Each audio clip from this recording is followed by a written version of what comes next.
Class 8 6 chapter का third part. Second part में हमने पढ़ा हुआ था टेबल के जो टैग्स होते हैं, बेसिक टैग्स। अब उसमें नेक्स्ट टॉपिक था spanning, column spanning and row spanning. तो कॉलम और रो स्पैनिंग से पहले स्पैनिंग क्या होती है। जब भी हम किसी कॉलम या रो के दो या दो से ज़्यादा सेल्स को जोड़ के, स्पैनिंग का मतलब ये होता है जोड़ना, जोड़ के एक करना। तो जब भी हम किसी कॉलम या रो के दो या दो से ज़्यादा सेल्स को एक साथ कंबाइन करके एक सिंगल सेल बनाते हैं तो उस प्रोसेस को कहते हैं स्पैनिंग। ये आपका यूजफुल होता है हेडिंग्स वगैरह दिखाने के लिए या टाइटल दिखाने के लिए। जैसे कि आपका अगर मान लो टाइम टेबल बन रहा है तो टाइम टेबल में ऊपर एक हेडिंग रहती है डेट शीट या टाइम टेबल, और फिर नीचे आपका जो भी टाइम टेबल का टेबल होता है वो होता है। कॉल स्पैन आपका यूज होता है का दैट मीन्स कि कॉल स्पैन का मतलब ये है कि जब भी आप दो या दो से ज़्यादा सेल्स को जो कि एक ही कॉलम के उनको कंबाइन करके एक सेल बनाते हैं तो उसे कहते हैं कॉल स्पैन। जैसे कि आपका यहाँ पे एग्जांपल दिया हुआ है टीटी, कॉलम को हम कैसे रिप्रेजेंट करते हैं टीटी से। कॉल स्पैन इक्वल टू 4 लिख रहे हैं हम, तो इसका मतलब ये है कॉल स्पैन इक्वल टू 4 का मतलब ये है कि हमारे टेबल में 4 कॉलम्स हैं, 1 2 3 और 4, और जैसे ही हम कॉल स्पैन इक्वल टू 4 लिखते हैं तो इसमें क्या होगा कि ये जो 4 सेल्स हैं ये ब्रेक होके आपके एक सिंगल सेल बन जाएंगे, तो इसको हम कहेंगे कॉल स्पैन। ठीक है। और रो स्पैन में क्या होता है, जब भी हम दो या दो से ज़्यादा सेल्स को एक ही रो के दो या दो से ज़्यादा सेल्स को जब हम कंबाइन करके एक सिंगल सेल बनाते हैं तो उसे कहते हैं रो स्पैन। अब रो स्पैन में भी आपका यहाँ टीडी में ही होगा। इसका मतलब ये है, यहाँ पे लिखा है TD row span equal to 3। That means कि अगर आप एक टेबल बना रहे हो क्रीम कलर का, चलो ठीक है,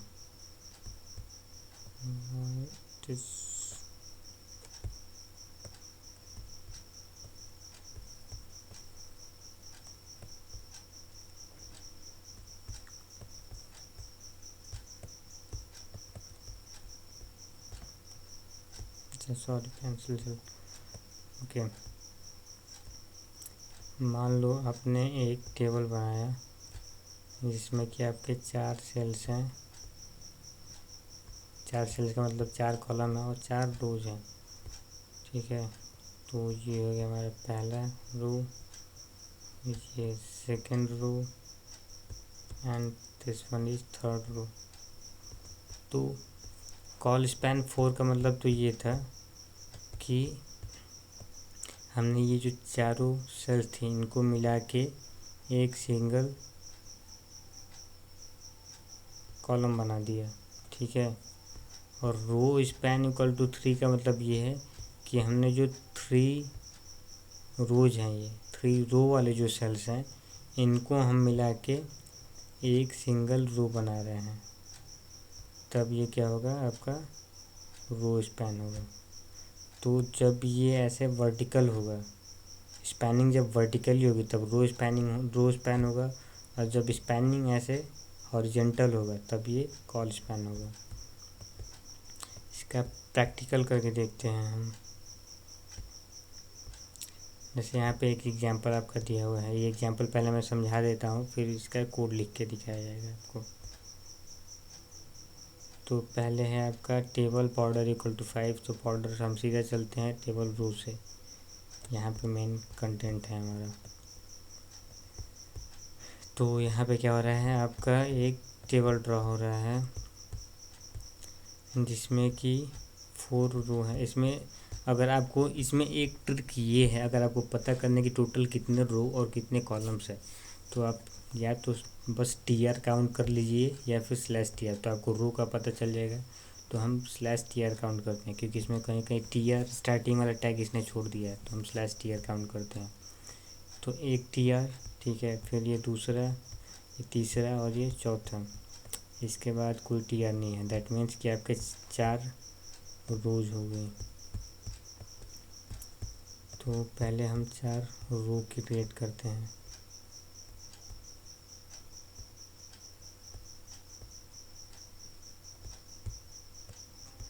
एक रो, ये second and third and fourth row, 4 row हो गई। अब हमें कॉलम का पता करना है कि कितने कॉलम है टोटल। तो टोटल के लिए जो मैक्सिमम टीडी होगा, जिस भी रो में मैक्सिमम टीडी होगा वहीं आपका टोटल कॉलम होगा। तो यहाँ पे टीडी, ये टीएच मैंने आपको बताया था, दोनों सेम है, बस टीएच में ये होता है कि आपका थोड़ा सा बोल्ड हो जाता है, हेडिंग के लिए यूज किया जाता है टीएच। तो इसमें आपका इस रो में बस एक सिंगल टीएच है, इस रो में आपके 1 2 3 और 4 टीएच हैं। और यहाँ पे भी देखा जाए तो 1 2 3 और सॉरी 1 2, 1 टीडी तो ये हो गया, फिर दूसरा और तीसरा, 3 ही है मैक्सिमम। इस मतलब कि यहाँ पे 4 है, तो 4 कॉलम्स हो जाएंगे आपके। तो हम इसमें 4 कॉलम्स बना लेते हैं,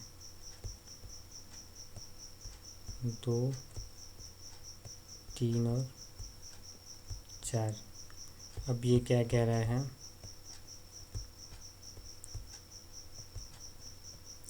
अब इसमें पहले में है आपका कि जो टीएच है, यानी कि जो पहला रो है उसमें जो टीएच है, पहला रो तो आपका ये वाला स्टार्ट हो गया, पहला रो आपका यहाँ से स्टार्ट हो गया। अब इसमें जो टीएच है, इसमें क्या है, कॉल स्पैन 4 है। तो कॉल स्पैन कैसे होता है, ये होता है आपका हॉरिजेंटली, दैट मीन्स आपका ये 4 मिला के एक सिंगल सेल बन जाएंगे। तो इसको हम मिला के एक सिंगल सेल बनाते हैं, जिसमें आपका लिखा है मार्कशीट लिखा है।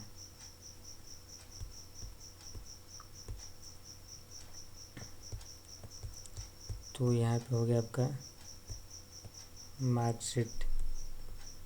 अब ये रो ख़त्म हो गई यहीं पे, ये जैसे, क्योंकि ये चारों के चारों रो हमने एक्सपैंड करके एक सिंगल बना दिया। अब इसमें कोई भी कॉलम बचा नहीं है, तो ये रो ख़त्म हो गई, यहीं पे स्लैश टी लग भी गया है। अब नेक्स्ट रो में आते हैं।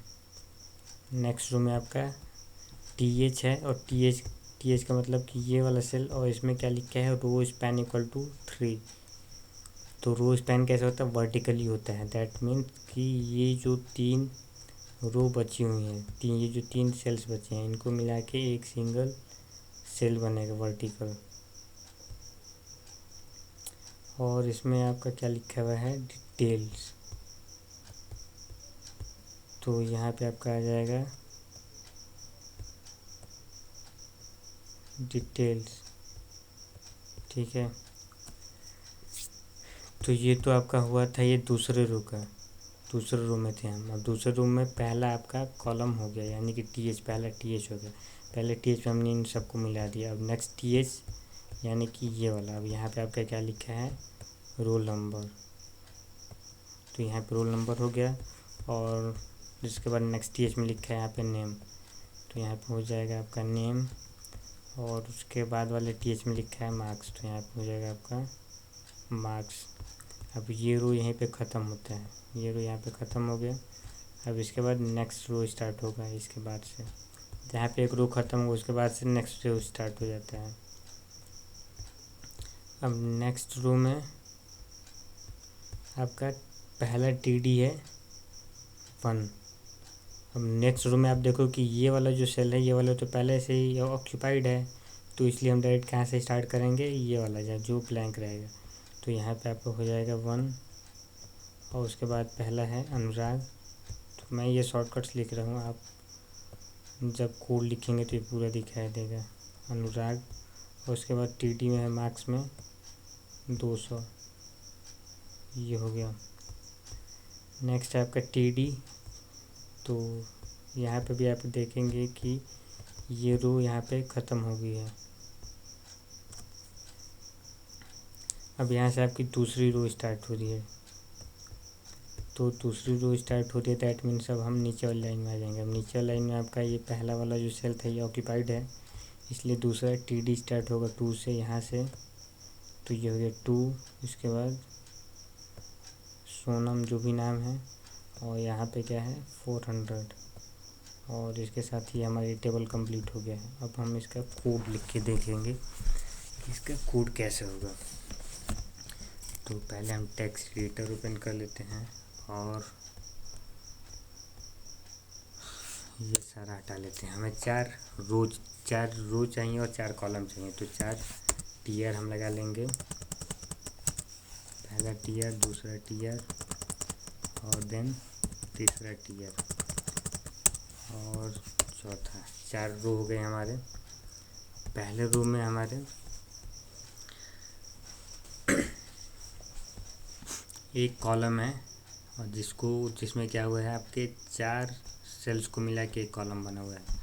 तो हम इसमें क्या लिखेंगे, TH, ये हेडिंग है, नहीं तो यहाँ पे आप TD भी लिखेंगे तब भी चलेगा। तो TH लिखेंगे, और TH के अंदर ये जो पहला वाला स्टार्टिंग वाला है, यहाँ पे हमें मार्कशीट लिखना है, तो मार्कशीट लिख लेते हैं। और ये जो TH के अंदर ये जो पहला वाला है, इस ओपनिंग टैग, यहीं पे हम स्पेस दे के लिखेंगे col span equal to 4। 4 cells को मिला के बना हुआ है, तो ये हो गया हमारा कॉल स्पैन इक्वल टू 4। इसको अगर हम रिफ्रेश करके यहाँ पे देखें तो ये हमारा मार्कशीट हो गया। अब ये तो हमारे पहली रो कंप्लीट हो गई। अब चलते हैं दूसरे रो में। दूसरे रो में पहला क्या है, पहला सेल डिटेल्स वाला, तो यहाँ पे हम लिखेंगे TH, ठीक है। और इसमें क्या हुआ, इसमें रो स्पैन हुआ है। ये कैसे है आपका, ये वर्टिकल है, तो यहाँ पे हम लिखेंगे रो स्पैन। कितने रो मिले हैं, तो 1, 2 और 3, तो रो स्पैन इक्वल टू हो जाएगा 3। और इसमें क्या लिखना है, डिटेल्स। तो ये हो गया हमारा डिटेल्स। ये वाला हमारा रो कंप्लीट हो गया। सॉरी, ये रो कंप्लीट नहीं हुआ है, इसमें अभी रोल नंबर, नेम और ये मार्क्स लिखना है।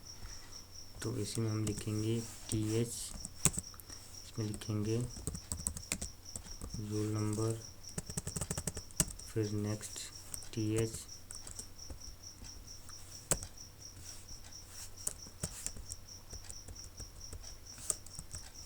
नेक्स्ट TH में हम लिखेंगे यहाँ पे नेम,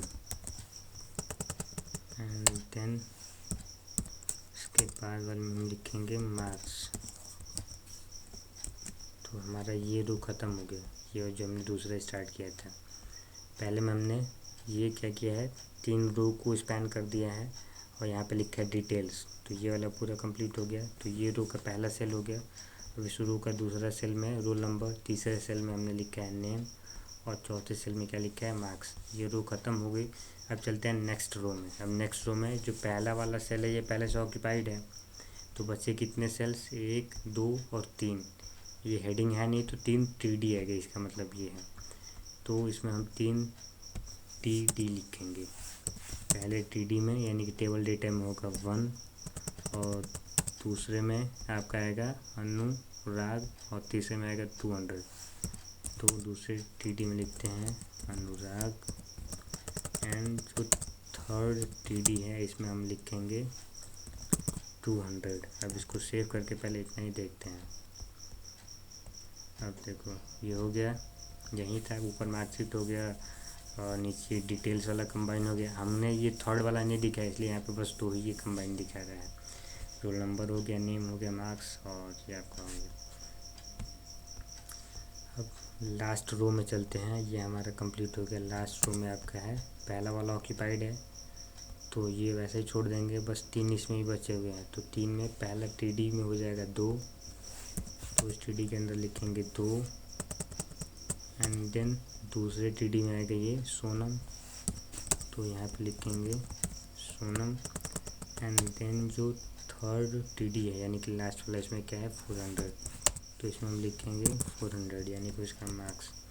अब ये हमारा टेबल कंप्लीट हो गया। इसको जब हम रिफ्रेश करेंगे तो अब आप देखेंगे हमने जो बनाया था, एक कॉलम, दूसरा कॉलम, तीसरा और चौथा कॉलम, 4 कॉलम्स को मिला के एक मार्कशीट वाला बना है। एक रो, 2 रो और 3 रो, 3 रोज़ को मिला के एक ही डिटेल्स वाला बना है। तो यहाँ पे 3 रो स्पैन हुआ था, यहाँ 4 कॉल स्पैन, और बाकी सब में टीडी का डेटा था। जो थोड़ा सा बोल्ड था वहाँ पे हमने टीएच लिखा हुआ था। हम इसको क्लियर कर लेते हैं, चलते हैं नेक्स्ट टॉपिक पे। नेक्स्ट टॉपिक है आपका हाइपरलिंक। हाइपर जब भी आपका आता है तो हाइपर का मतलब होता है इंटरनेट से। जैसे आपका हाइपर टेक्स्ट होता है, तो जो भी टेक्स्ट आपका इंटरनेट पे है या फिर कि कहीं भी इंटरनेट पे लिखा हुआ है, दैट मीन्स वो हाइपर टेक्स्ट है। अगर कोई लिंक है जो इंटरनेट पे है, यानी कि या फिर इंटरनेट पे यूज़ की जा सकती है, जो इंटरनेट से रिलेटेड है। हाइपर का मतलब जो इंटरनेट से रिलेटेड है, तो जो टेक्स्ट इंटरनेट से रिलेटेड होगा वो क्या होगा, हाइपर टेक्स्ट, और जो लिंक इंटरनेट से रिलेटेड होगी वो होगी हाइपर लिंक। और आपको पता है कि HTML यूज किया जाता है वेब पेजेस को क्रिएट करने के लिए, और वेब पेजेस कहाँ चलते हैं, इंटरनेट पे, यानी कि वेब ब्राउजर्स के थ्रू इंटरनेट से हम एक्सेस करते हैं, तो इसलिए इसको कहते हैं हाइपर लिंक। अब जो हाइपर लिंक होता है वो एक तरह का एक लिंक होता है जिसके थ्रू हम क्लिक करके एक से दूसरे डॉक्यूमेंट पे, या एक टेक्स्ट या इमेज से दूसरे डॉक्यूमेंट या टेक्स्ट या इमेज पे जा सकते हैं। एक जगह से दूसरे जगह वेब पेज में नेविगेट कर सकते हैं। जो लिंक होता है जनरेट, वो आपका एंकर टैग से, इसको एंकर टैग कहते हैं। ये जो ए लिखा हुआ है ये एंकर टैग है, तो इसका ओपनिंग टैग होता है ए, और क्लोजिंग में आपको पता है कि ये एक फ्रंट स्लैश लगता है, और इसमें href एट्रीब्यूट लगता है। href का मतलब होता है हाइपर रेफरेंस। हाइपर मैंने बताया था अभी आपको इंटरनेट से रिलेटेड, और रेफरेंस का मतलब होता है एड्रेस। तो इसमें हम डॉक्यूमेंट का URL लेते हैं, यानी कि उसका एड्रेस देते हैं कि वो डॉक्यूमेंट कहाँ है, वो कहाँ ले जाएगा उस लिंक को पे क्लिक करने पे। इसका सिंटैक्स है, पहले ए लिखेंगे, फिर href लिखेंगे, और फिर इक्वल टू के बाद डबल कोट्स में जो भी डॉक्यूमेंट हम लिंक करना चाहते हैं उसका रेफरेंस। तो यहाँ पे एग्जांपल में home.html है, और यहाँ पे बीच में जो टेक्स्ट लिखना चाहते हैं वो होगा। जैसे यहाँ पे आपके एग्जांपल में दिया गया है कि एक ये HTML पेज क्रिएट किया गया है, और फिर दूसरे HTML पेज में उसको लिंक कर दिया गया है। href लिख के click.html, ऊपर click.html की फाइल बनी है और बीच में आप लिखा है क्लिक किए। तो इसका प्रैक्टिकल करके हम देखते हैं। जैसे हमारा ये एक ऑलरेडी फाइल बना हुआ है table.html, जो कि डेस्कटॉप पे। अब हम एक और न्यू फाइल क्रिएट करते हैं HTML, और इसको पहले सेव कर लेते हैं लिंक .html नाम से। अब इसमें हम लिखेंगे HTML के पहले जो बेसिक टैग्स है HTML, देन हेड के अंदर आता है हमारा टाइटल के अंदर लिंक लिख लेते हैं, और हेड के नीचे आता है बॉडी टैग के अंदर हमारा आना है लिंक वाला टैग। तो लिंक वाले टैग को क्या कहते हैं, एंकर टैग। वो आता है ऐसे, पहले ए लिखेंगे एंगुलर ब्रैकेट के बाद फिर href, और href में क्या लिखना है हमें, जो हमारा टेबल है, ये जो हमारा डॉक्यूमेंट है टेबल वाला, उसका नाम। तो table.html तो हम लिखेंगे table.html, ये हमने लिख लिया नाम। और यहाँ पे जो भी टेक्स्ट आप दिखाना चाहते हैं, क्लिक हियर टू एक्सेस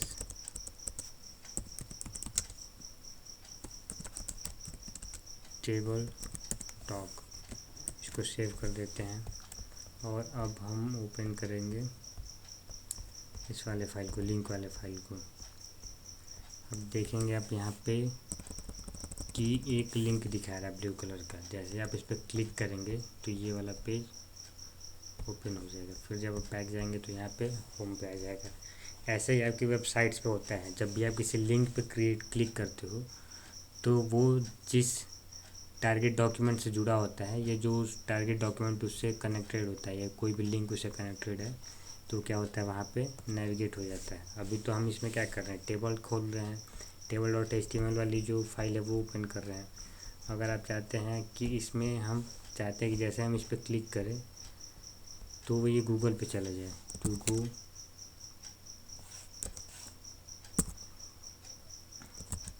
हम चाहते हैं कि जैसे इस पर क्लिक करें तो गूगल पे चला जाए। तो हम यहाँ पे क्या लिख देंगे, गूगल का एड्रेस लिख देंगे www.google.com।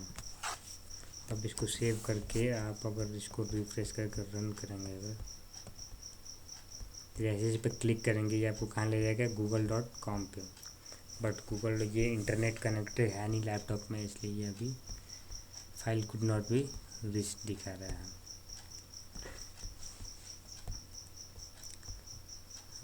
ये हो गया हमारा लिंक। हम नेक्स्ट एक लास्ट टॉपिक रह गया आपका मार्केट टैग। मार्केट टैग आपका यूज किया जाता है टेक्स्ट को मूव करवाने के लिए, स्क्रीन से राइट से लेफ़्ट की तरफ आपका जो टेक्स्ट है वो मूव करेगा। जिस भी टेक्स्ट को आप मूव करवाना चाहते हो उसको मार्केट टैग के अंदर लिख देंगे बस। जैसे जो हमारा ये लिंक है इसी को मान लो अगर हमें मार्केट टैग के अंदर हम रख देते हैं,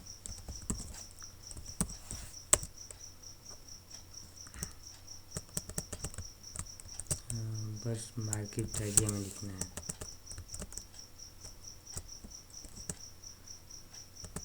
जिस टेक्स्ट को हमें मूव करवाना उसको रखेंगे मार्केट टैग के बीच में। अब अगर हम इसको रिफ्रेश करेंगे तो आप देखेंगे ये जो लिंक है ये राइट से लेफ़्ट की तरफ मूव हो रहा है।